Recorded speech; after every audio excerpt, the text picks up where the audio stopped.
It's daybreak on Arise News, time for the press preview. A first look at what's on the front pages. As they arrive, let's take a look at This Day, our sister publication. Its leading headline here: lawmakers lament as Nigeria's debt reaches an all-time high of 42.84 trillion naira.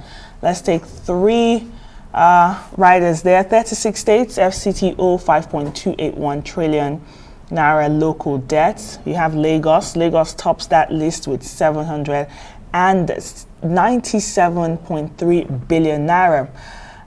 Also assures INEC of National Assembly support to achieve transparent, credible polls next year. Want endorsement of promissory notes for Yobe, Kebbi, Taraba roads. More of that on page 10. Just beside that, you have that picture, and the caption says, Buhari, Sanusi unite at United Nations. President Buhari expected to make his speech at the Onga in New York today, 2 p.m. Nigerian time. Above that, Jonathan, that's the ex-former president, my 2015 concession call collective decision to save Nigeria. Above that, Lawan out, Akpabio Umahi in as INEC releases final list for national elections. Above the nameplate of This Day this morning, at Onga, Sanwo-Olu's foreign investors to Lagos says state safest in Nigeria. More of that on page 10. On the front of the Punch newspaper, Buhari addresses the United Nations General Assembly, and over 150 world leaders meet. Of course, today, President Joe Biden, as well as the Ukrainian president, are expected to make their own speeches, and President Biden will be rallying the world in support of Ukraine against Russian aggression. 2023 election lists: INEC clears Atiku, Tinubu, Obi, and 4,223 jostle for National Assembly positions. Manufacturers spend 639 billion naira on power, self-generate over 14,000 megawatts. Buhari seeks Senate approval for 402 billion naira promissory notes, and reps probe NNPC's 32-year joint ventures. And finally, students to block Abuja Airport and Kaduna Road today. It's on page 12. All right, let's look at what the Punch is saying on its front page. Still on the Nation, rather. Sorry, the Nation, not the Punch, because I was looking at the Punch there on the screen. All right, INEC's politics. INEC clears Tinubu, Atiku, Obi, 15 hours for 2023 polls, with about 2 riders there. Lawan's name missing on the list. Commission clears Adela, Debule, Abiru, Bamidele, Olujimi, others for Senate. Then just below that, PDP crisis, Wike, allies meet to decide next step. And then down, Bajabia Mila, the Speaker of the House, raises hope on end to the federal government's /ASU face-off. Students have been on strike. Students have been at home for quite a time. All right, let's just go to the top mask. Carlo, what Igbo stand to gain in APC presidency? And then just by the side there, some allude to U.S. investors. Lagos is ready for you. Tinubu, Third Republic was designed to fail. All right, that's for the Nation newspaper. The Nigerian Tribune this morning, as INEC releases list of 18 presidential 4,233 National Assembly candidates. Akpabio survives, Lawan's name missing. Kachuku makes the list. That's on page 2. The leading photo there, as we mentioned before, President Buhari in New York at the United Nations General Assembly meeting with the former Emir Sanusi.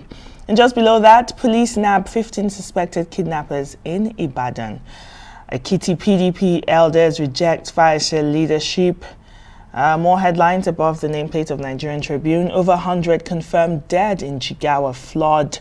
400 houses sacked in Plateau State. House of Reps to lay agreement with ASU before Buhari. Muslim ticket to nation building. That's from Dogara. The Sun newspaper. Presidential poll, INEC clears Atiku, Tinubu Obi, 15 others. Dogara restates opposition to APC's Muslim ticket, says it's antithetical to nation building. And the governor in Edo State, Obaseki, is warning the political class and political parties about imminent shocking election outcome. What does he know that we don't? Find out on page 8 of the Daily Sun. Nnamdi Kanu must not die. Ohaneze warns his health is deteriorating, and the family has also raised an alarm. The PDP moves to sideline Governor Nyesom Wike of Rivers State, and oil theft pushing Nigeria's economy into coma. And that's a warning from the Senate President Ahmed Lawan.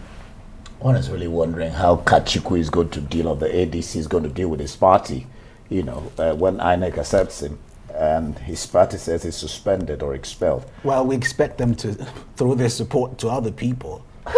We'll see how he found that. Okay, leadership. Let's look at the leadership paper before we go to international newspapers. Leadership, 219 days after, NAS waits into us to strike.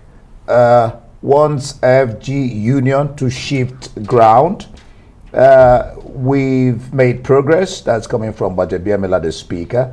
ASU wants against court injunction to get the lecturers back to work.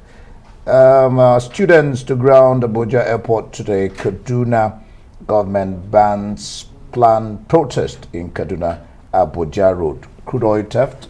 Ken just talked about it a while ago. May ground nation's economy. That's from the Senate. Durbar Hotel. Leadership continues with the story. Bombing. Bagauda Kaltho was victim of state conspiracy. This is coming from our local. And then, of course, the tragedy, the bad news of Jigar flood, death toll hitting 98. That's really a sad news. Then, ISWAP kills 2 Boko Haram commanders in supremacy tussle. And I was saying a while ago, Ken, that one wishes that ISWAP could, both of them could just implode. Yes, so that we'll have this thing out of the way. And that Aisha Buhari seeks collaboration against child labor. That's from the leadership newspaper. All right, just one international paper before we leave. The Independent, 2 leading headlines here. Putin to stage Ukraine referendums. That's a photo of Vladimir Putin during a televised address as separatists announce snap polls on joining Russia. And over to the UK, Truss and Biden clash over tax cuts for the rich. President criticizes trickle-down economics before meeting the PM. Liz Truss back on the spotlight after having some breather after 10 days of mourning for Her Majesty the Queen Elizabeth II. Well, that's it from us today on Daybreak. Up next is the morning show. It's a full day ahead and every moment matters. I am Kitchen Nana. And I am Ndi Amogu. Thanking you for watching. I'm Kenneth Womack. Good morning.